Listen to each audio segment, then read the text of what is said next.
नमस्कार। मैं हेमंत कृष्ण द संकेत लाइव में आप सभी का स्वागत है। मित्रों, चुनाव का अंतिम चरण समाप्त होने वाला है। छठे दौर तक द संकेत लाइव की टीम ने उत्तर प्रदेश के विभिन्न इलाकों का दौरा किया और पूरा चुनावी सर्वेक्षण किया।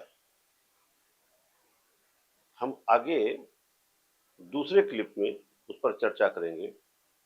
बहरहाल इसी दौरान हमारी टीम 25 तारीख को प्रयागराज भी पहुंची और प्रयागराज का भी पूरा सर्वेक्षण किया। वहां का मतदान देखा, मतदान के हालात देखे और वहां भी वोटिंग का प्रतिशत बहुत कम रहा। इसी क्रम में हमारी टीम भाजपा के युवा नेता, समाज सेवी कुश श्रीवास्तव के आवास पर मिलने पहुंची, जहां द संकेत लाइव टीम के राजनैतिक विश्लेषक श्री ओम प्रकाश मिश्रा जी ने कुश श्रीवास्तव से चुनाव के संबंध में सीधी बातचीत की। पूरा साक्षात्कार उनका किया, इंटरव्यू लिया, जिसका अंश हम यहां आपको प्रस्तुत कर रहे हैं।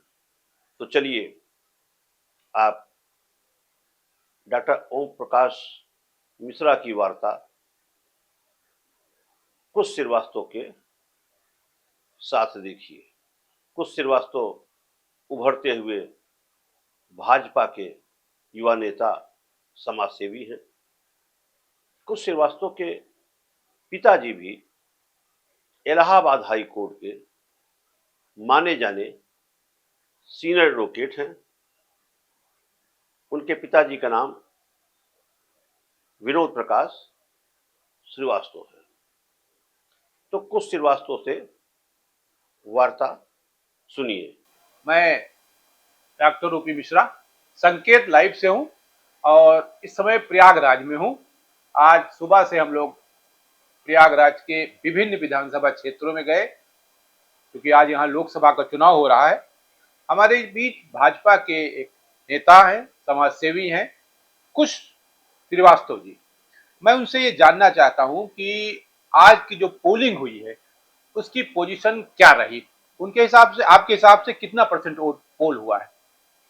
सर देखिए, अभी 7 बजने वाला है। अपडेटेड डेटा नहीं है, लेकिन जिस हिसाब से पूरा दिन चला है हमें लगता है, अगर हम दोनों लोकसभाओं को देखें तो दोनों लोकसभाओं में 5-5 विधानसभाएं हैं जी। तो अगर फूलपुर की बात करें तो इसमें इन 5 विधानसभाओं में शहर उत्तरी, पश्चिमी, यहाँ पे दिन खत्म होते होते 40 से 45% के आसपास होना चाहिए। बाकी की 3 विधानसभाओं में, जो कि फूलपुर लोकसभा के अंतर्गत आती है, उसमें 45 से 50-52 के आसपास में पड़ना चाहिए। एवरेज देखेंगे तो 50% के आसपास फूलपुर में आएगा। और अगर हम बात करें इलाहाबाद लोकसभा की, उसमें भी 5 विधानसभाएं आती हैं। उसमें दक्षिणी में हमें लगता है 40 से 45%, बाकी की 4 विधानसभाओं में 45 से 52%, तो वो भी 50-53% के आसपास इलाहाबाद की सीट का मत प्रतिशत होना चाहिए। भाजपा के जो प्रत्याशी हैं नीरज त्रिपाठी जी, उनके बारे में पब्लिक ओपिनियन ये रही कि बहुत हाई प्रोफाइल हैं, बहुत कम लोगों से मिलना चाहते हैं। आप इसको किस नजरिए से देखते हैं? अगर उन्होंने, उनका ऐसा एटीट्यूड है तो फिर मतदान पे उसका क्या असर रहा? तो आपके प्रश्न को मैं 2 खंडों में विभाजित करता हूँ। एक तो आप कह रहे हैं उनके बारे में ऐसी पब्लिक ओपिनियन है। पब्लिक ओपिनियन के लिए तो आज मतदान हुआ है भाई साहब, उसका निर्णय अभी 4 जून तक आ जाएगा जी।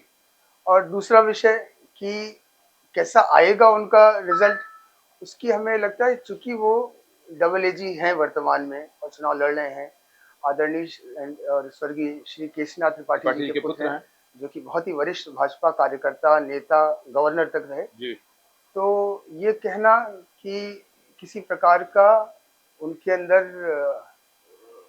अगर उनके चुनाव में कोई संशय है, जीत हार में संशय है, तो उसका उत्तर यही है कि भाई वो ऐसे पिता के पुत्र हैं, जैसे बाड़े पुत्र पिता के धर्मा, खेती जी उगे जी अपने कर्मा। जी हमें लगता है कि जिस प्रकार से उनको मैंने मेहनत करते हुए देखा है राजनीतिक परिक्षेत्र में अपने पिता के साथ, और वर्तमान में इस लोकसभा चुनाव के दौरान कई बार उनसे भेंट करने का अवसर मिला, तो देख के लगता है कि ऐसी कोई भी उन्होंने कसर नहीं छोड़ी है जी कि ये चुनाव कहीं से 19 पड़े।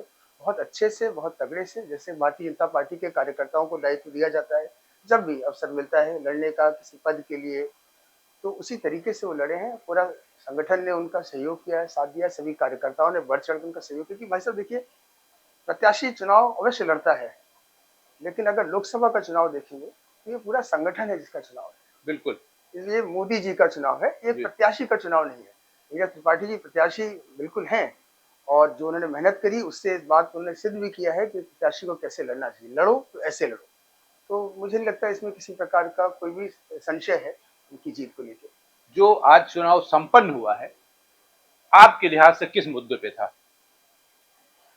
भाई साहब, आज का जो चुनाव संपन्न हुआ है, अभी पांचवें छठे चरण का हुआ, छठे एक चरण चरण का और बचा है। जी ये पूरा चुनाव भारत के विकास के विषय में है। ये पूरा चुनाव 10 वर्ष से जो कार्य किया है उसको जनता के बीच जाके दिखा करके अगले 5 साल के लिए, बल्कि अगले 25 साल के लिए मांगने के विषय में। ये चुनाव जिस तरीके से जिस दिशा में भारत प्रगति कर रहा है उस विषय में। छोटे छोटे तमाम उदाहरण है भाई साहब, अगर आप इसको देखना चाहेंगे, जैसे यूक्रेन और रशिया के युद्ध में जिस प्रकार से भारत का झंडा लगा करके पाकिस्तान के बच्चे देश से बाहर निकल रहे थे,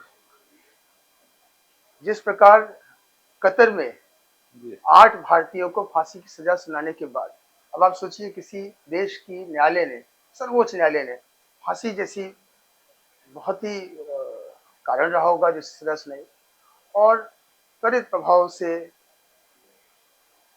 एक सकुशल नेतृत्व के चलते उन्होंने उन लोग को न सिर्फ रिहा किया बल्कि भारत वापस भेजा। जिस प्रकार से भारत ने कोविड की लड़ाई लड़ी, तमाम संघर्ष थे, कितने, आप भारत को अगर देखिए 140 करोड़ लोग यहाँ पे रहे, अन्य देशों को आप देखेंगे तो इसके अनुपात में जनसंख्या बहुत कम है। उसके बावजूद भी न सिर्फ भारत इससे लड़ा बल्कि उसने विश्व को दवाई प्रोवाइड कराने का काम करा। ऐसे तमाम कारण है जिसकी वजह से भारत आज यहाँ पे खड़ा है मोदी जी के नेतृत्व में, कि हम 10 साल का काम दिखा करके आगे के लिए, विजय के लिए जनता के बीच गए हैं।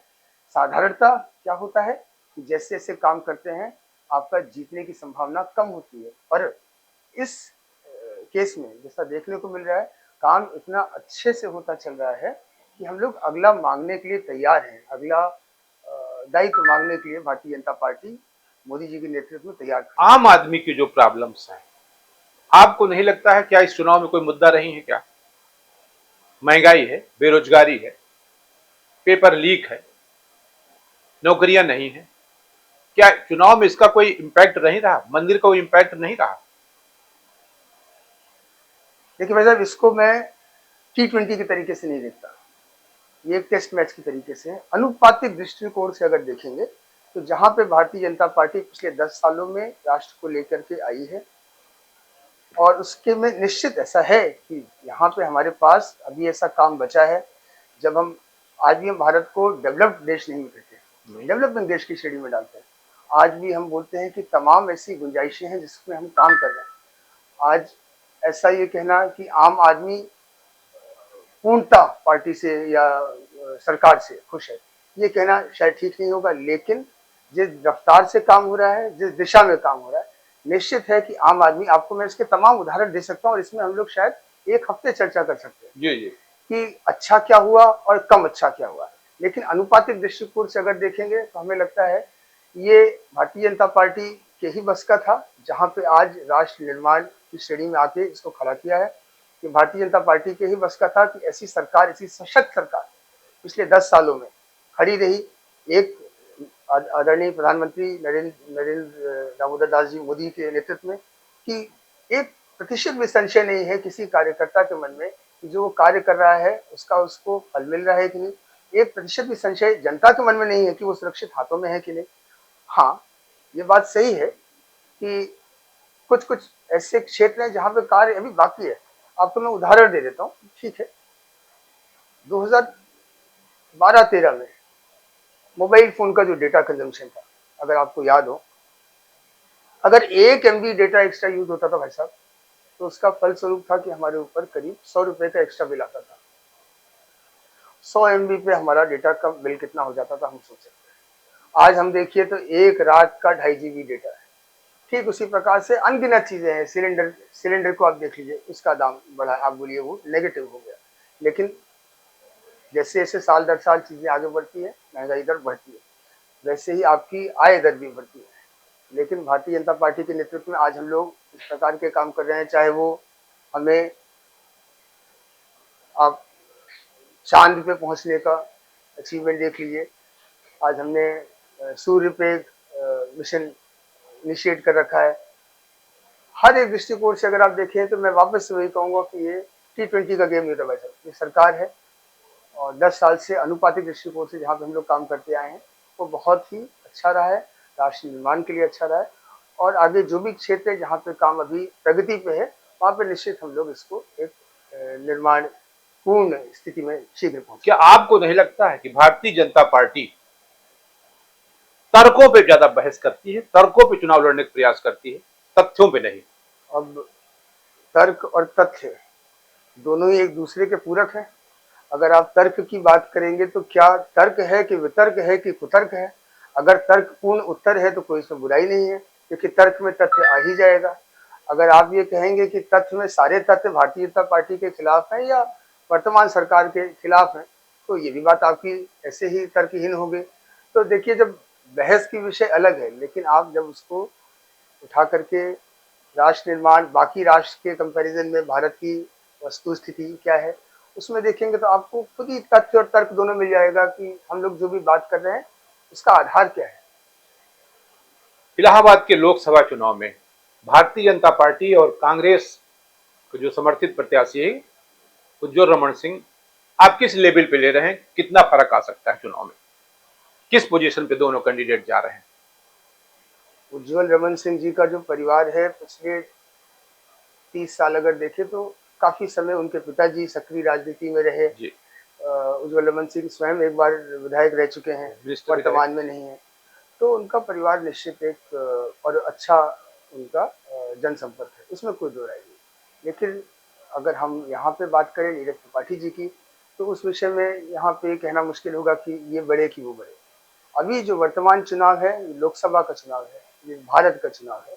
इसमें व्यक्ति चुनता है कि हम अपना प्रधानमंत्री किसको बनता हुआ देखना चाहते हैं, उनके हाथ को कैसे मजबूत करें। तो उस आधार पर आप देखेंगे तो सीधा सीधा दोनों ही पक्षों में, चाहे I.N.D.A का कोई प्रधानमंत्री प्रतिनिधि है या नहीं है, अभी हमको पता नहीं, उनका निर्णय है। पर यहाँ पे नरेंद्र मोदी जी हैं जो कि प्रधानमंत्री के लिए तैयार खड़े हैं, 2 टर्म से करते हुए आए हैं, सबने उनका काम देखा है। तो मुझे नहीं लगता कि कोई बहुत इसमें नजदीक का मामला है। क्लियर मार्जिन से नीरज त्रिपाठी जी इस चुनाव को, नेक टू नेक फाइट नहीं है क्या? ऐसा मुझे ऐसा नहीं लगता है कि नेक टू नेक फाइट है। जैसा मैंने कहा कि वो भी जमीन से लड़कर के आए हैं, उज्ज्वल रमन जी, उनके पिताजी। लेकिन ये लोकसभा का चुनाव है सर। ये चुनाव एक व्यक्ति के ऊपर नहीं होगा, ये राष्ट्र के ऊपर होगा, राष्ट्र के प्रधानमंत्री के ऊपर होगा, जैसा कि जी प्रथा चली आ रही है। ये व्यक्ति विषय के ऊपर नहीं होगा। इस कारण से इस समय भारतीय जनता पार्टी की स्थिति बहुत मजबूत है इलाहाबाद के लोकसभा क्षेत्र। जीत के प्रति आप कितना आश्वस्त हैं? 200%। बहुत बहुत धन्यवाद आपसे बात करने का। बहुत धन्यवाद सर।